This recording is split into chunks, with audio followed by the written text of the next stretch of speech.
नमस्कार, आप देख रहे हैं जनादेश में हूं आपके साथ प्राची सिंह। स्वागत है आपका शख्सियत के प्रोग्राम में, जहां हम हर दिन आपको एक नई शख्सियत की कहानी से रूबरू कराते हैं। जी हां, आज के एपिसोड में हम बात करेंगे शंकर दयाल शर्मा जी की। शंकर दयाल शर्मा भारत के 9वें राष्ट्रपति थे। वे एक स्कॉलर भी थे जिनके पास बहुत अच्छी शैक्षिक योग्यता भी रही। वे एक महान पत्रकार भी थे जिन्होंने साहित्य, इतिहास आदि अनेकों विषय में लिखा था। इसके साथ ही शंकर दयाल जी स्वतंत्रता की लड़ाई में भी सक्रिय रहे। देश के राजनेता होने के नाते इन्होंने शिक्षा, कानून व लोक निर्माण के लिए अनेकों कार्य किए। राष्ट्रपति बनने से पहले इन्होंने देश के दूसरे बड़े पदों को भी संभाला था।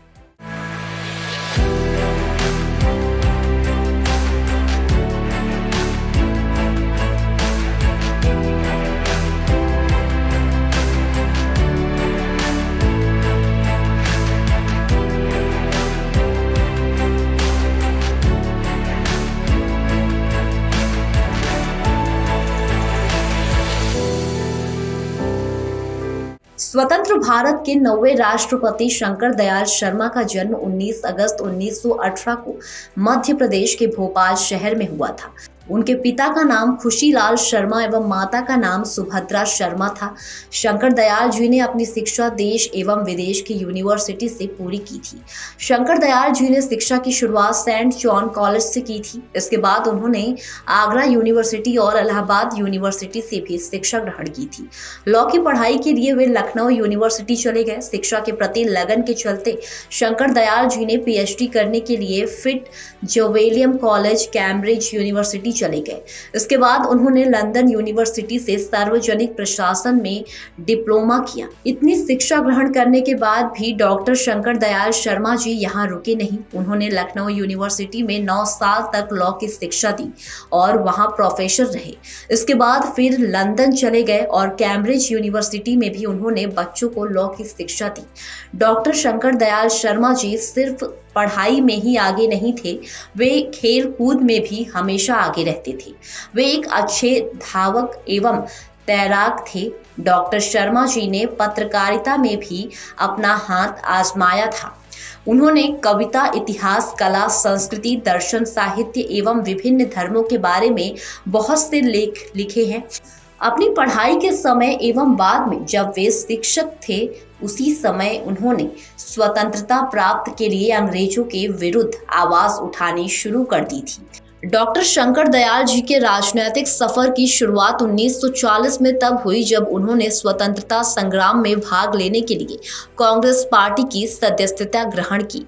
ये वो पार्टी थी जिसके अंदर रहकर उन्होंने स्वतंत्रता प्राप्त के लिए बहुत सारी लड़ाइयां लड़ी, बहुत से आंदोलन में हिस्सा लिया।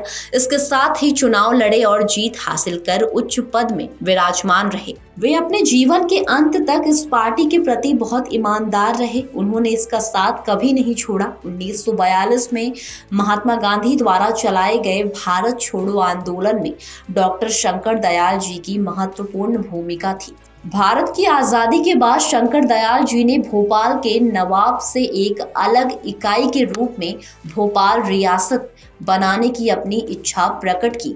वे चाहते थे भोपाल में नवाब का शासन अब खत्म हो जाए। शर्मा जी ने दिसंबर 1948 में नवाब के खिलाफ जनता आंदोलन का नेतृत्व किया। इसके लिए उन्हें गिरफ्तार भी किया गया। 23 जनवरी 1949 को शर्मा जी को सार्वजनिक बैठकों पर प्रतिबंध का उल्लंघन करने के लिए 8 महीने की कैद की सजा सुनाई गई। जनता के दबाव के चलते 30 अप्रैल 1949 को नवाब लोगों ने भारतीय संघ में विलय के लिए समझौते पर हस्ताक्षर कर दिए।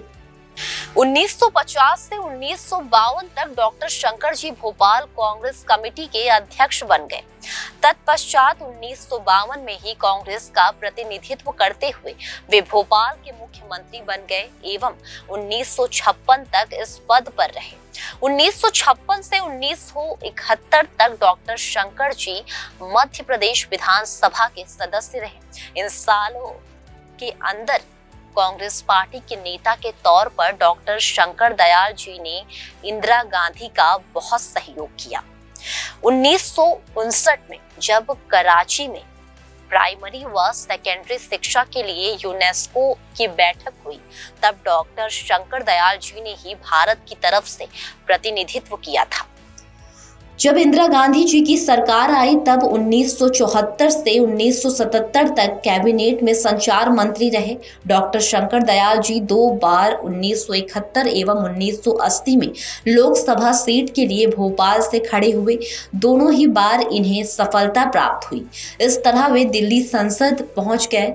इसके बाद वे सबसे पहले 1984 में आंध्र प्रदेश के राज्यपाल बन गए। इसी दौरान दिल्ली में रह रहे उनकी बेटी गीतांजलि और दामाद ललित मेकन, जो कि वो भी एक राजनेता थी, उन्हें सिख उग्रवादियों ने मार डाला। इसके बाद शंकर जी से आंध्र प्रदेश से राज्यपाल पद को छोड़ दिया और 1985 पंजाब के राज्यपाल बन गए। इस समय भारत सरकार और सिख उग्रवादियों के बीच हिंसा छिड़ी हुई थी। आखिर में 1986 में डॉक्टर शंकर दयाल जी महाराष्ट्र के राज्यपाल रहे। वे 1987 में तब तक वहां के राज्यपाल रहे जब तक उन्हें देश का उपराष्ट्रपति नहीं बना दिया गया। 1987 में उपराष्ट्रपति के साथ साथ डॉक्टर जी राज्यसभा के अध्यक्ष भी रहे। उपराष्ट्रपति पद पर वे 5 साल तक विराजमान रहे। इसके बाद 1992 में जब आर वेंकटरमण का कार्यकाल समाप्त हुआ, तब डॉक्टर शंकर दयाल जी को राष्ट्रपति पद पर नवाजा गया। 1992 से 1997 तक शंकर दयाल जी राष्ट्रपति पद पर कार्यरत रहे। श्रृंगेरी के शंकराचार्य ने डॉक्टर शंकर दयाल शर्मा को राष्ट्र रत्न उपाधि भी दी थी। इंटरनेशनल बार एसोसिएशन ने कानून की पढ़ाई और उसमें योगदान के लिए डॉक्टर शंकर दयाल को the living legend of law के अवार्ड से सम्मानित किया था। इसके अलावा डॉक्टर शंकर को देश के कई बड़े कॉलेज के द्वारा डायरेक्टर की उपाधि भी दी गई। इसके साथ ही उन्हें गोल्ड मेडल से भी सम्मानित किया गया। अपने जीवन के आखिरी 5 सालों में दयाल जी को स्वास्थ्य संबंधी बहुत परेशानियां हुई। 26 दिसंबर 1999 को दिल का दौरा पड़ने के कारण डॉक्टर दयाल जी का देहांत हो गया था। उनका दाह संस्कार दिल्ली में विजय घाट के पास कर्मभूमि में हुआ था।